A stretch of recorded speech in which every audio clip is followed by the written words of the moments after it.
did not resonate with financial stability in any way. How am I gonna tell my mom paying for so much during my training? I just love her so much. Thanks, mom. Hello everybody, hello everyone, and welcome back to my YouTube channel. If you are returning, what's up? If you are new here, welcome. Before we begin, please do not forget to hit that subscribe button. Thank you. So for those that don't know, my name is Aggie. I'm a professional dancer, and this channel is centered around my two passions, which are wellness and all things dance. I decided to do a story of how I became a professional dancer because I do get asked that a lot. This is separate to how to become a professional dancer, and advice and tips of that I will do a separate video, but people just like knowing how people start. I just thought I'd do a quick video and just kind of explain to you how my journey led from A to Z. I mean, we're not at the finished product, we never are, but where I am a professional working dancer right now. I really appreciate you guys who support me and my dance and everything like that, so I just thought this will help you get to know Aggs a little bit more. So stay tuned and I will tell you. Just as a background, I am from Kenya, originally from Kenya. I was born in Kenya and I came to England when I was 8. When I was younger, I did not have any concept of dance or my skill or my talent until I came to England. Now, the only thing I have to maybe say it was innate talent or anything is a story that my mom told me. So she told me that when I was about 5, we were at a party and I was with like my cousins, and there was music playing, and you know how kids are always jumping around and just not really listening to the music. Apparently I was going to the beat, so I was there like do do do do do do do do, and then something happened to the music and the music stopped. All the kids carried on jumping and I stopped because I was like, the music has stopped playing. And then the music came back on and I just carried on to the beat. And then she looked at my uncle and they had both seen that, and she said, "Did you see that?" And he was like, "Yeah, I definitely did." Then that was it. That was it, really. So my mom told me that later on in my life. There wasn't anything when I was younger that in me that I remember about like wanting to be a dancer or even knowing that I had that talent, just because I feel like Kenya wasn't necessarily how England is. There wouldn't have been a ballet class that maybe my mom would have taken me to for me to realize that maybe I like dance, or like a little dance class or something like that. So anyway, when I came to England, I was about 8. And when I was 9, I went to a party. There was a Kenyan community that was built in Bristol, which is where I moved to. It was my mom's friend's birthday and there were kids there and things like that. So that's where I made some friends. So at the party, they were like, "Oh, let's do a dance competition." So mind you, I didn't even know dance. I can't explain it to you. I didn't have any concept of dance. I knew I liked, did I even know I liked music? I feel like it was innate that I liked music. Anyway, we do the little dance competition and I win a whole £30 at 9 years old. You better know. Everyone was like, "Oh my God, you're so good. You're such a good dancer. Oh my God." And I was like, "Oh my God, am I?" You know, I was like, "What, really?" Okay, fast forward, I'm 13. There's this hype dance company, which is centered on adult training or teenagers or little kids now. I think it's advanced that well. Hype will always have a special place in my heart because it is where I actually formed my knowledge that I can dance. So it was a Wednesday evening for an hour and I was just excelling really quickly. And I was like, "Oh, you know, I guess I'm good." And anyway, after a few years, I was like, "Yeah, I'm good." So now I was in my own. I was like, "Yeah, I'm a good dancer." But at that point, it was still just a hobby. So I was like, "Oh, okay, I can dance. Ooh, ooh, ooh, ooh." That's it. My mom and my sister would come to the little shows that we would do at the galleries. I remember those shows so much. That time of my life was just so free. I did not miss one Wednesday. And then it became Wednesdays and Sundays. And then it became now competitions. And then it became, I was like, "Oh my God, I really, really like this. Like, this just feels really close to something that deep down I really love." So fast forward, I go to Swindon Dance. So alongside all of this, guys, I am in school. I am high school, I go to college. This is all just on the side as a hobby. Now, my plan in my head was to go to uni and follow that traditional route and, I don't know, do business or something, and then perhaps follow a dance career after, because I was in a state of mind of, you know, you need a secure job, because dance then did not resonate with financial stability in any way. And my mom was Kenyan, she had her traditional views. My sister Lydia was doing law.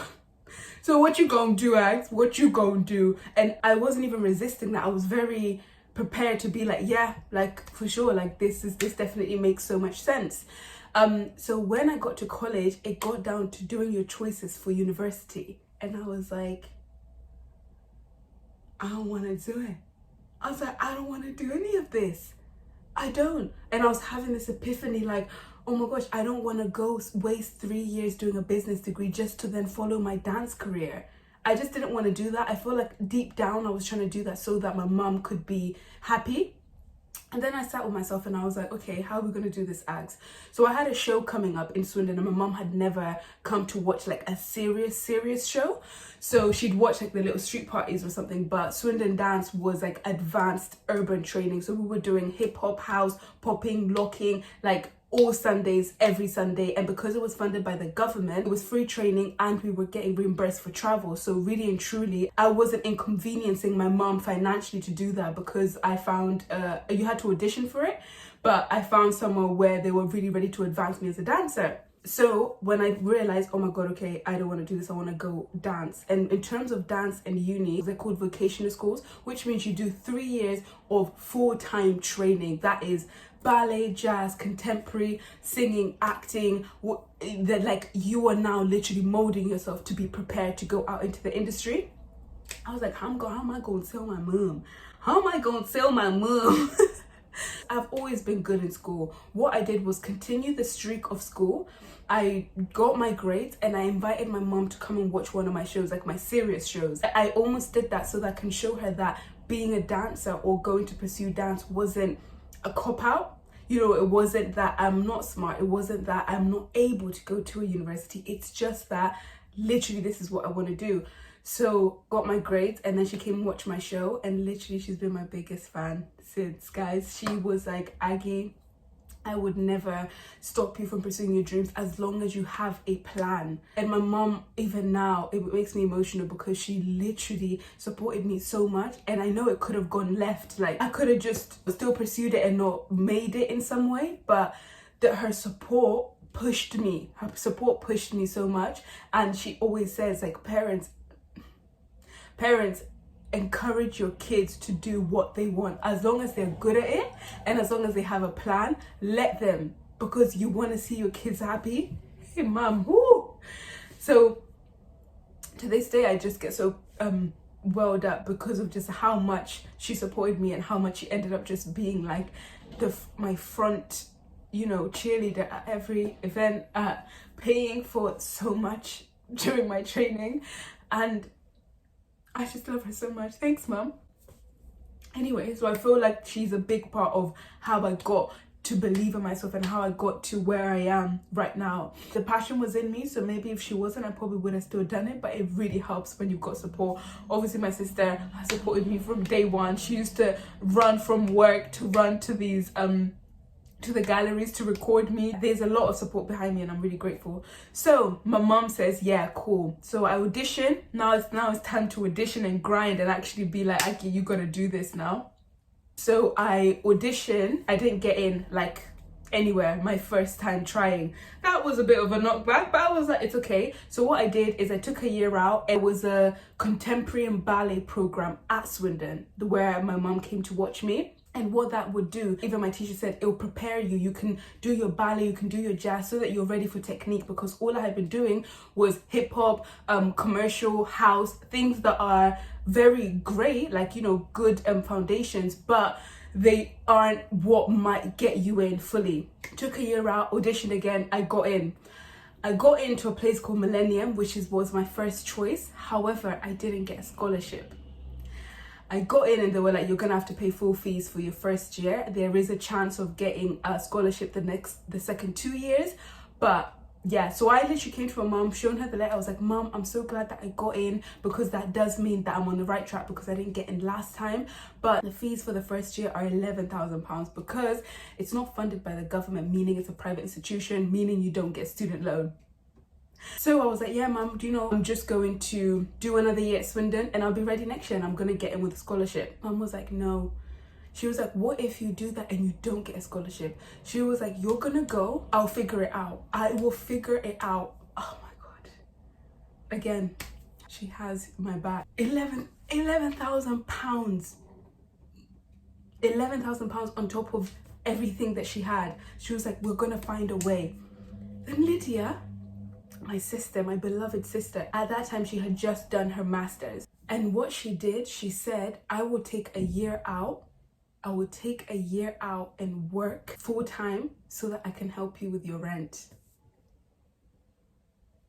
I was like, what? They literally sat me down and they were like, Ags, mom will do the fees, I will do the rent and, you know, some bills, and then we'll figure it out. Guys, support like that does something to your brain.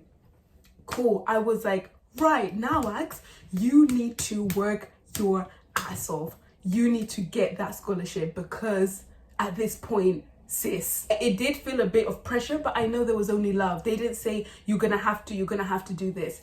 The first year at Millennium was tough. Oh my gosh, as in physically, mentally, emotionally, everythingly. That was such a tough year, but I was like, I'm getting that scholarship, to the point, guys, because that's when I kind of started my spiritual journey, like really deeply trying to manifest things.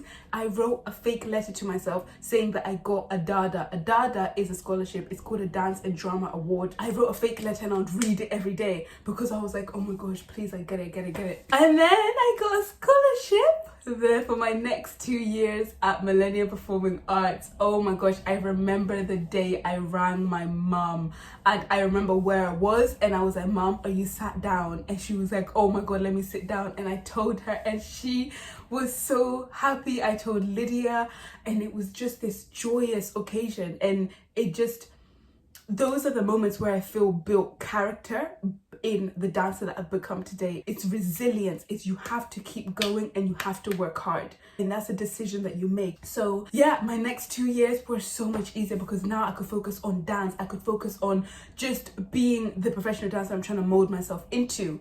I graduated in 2016 at Millennium Performing Arts, and it was great. And then I went out into the big bad world, and I have been a professional dancer ever since.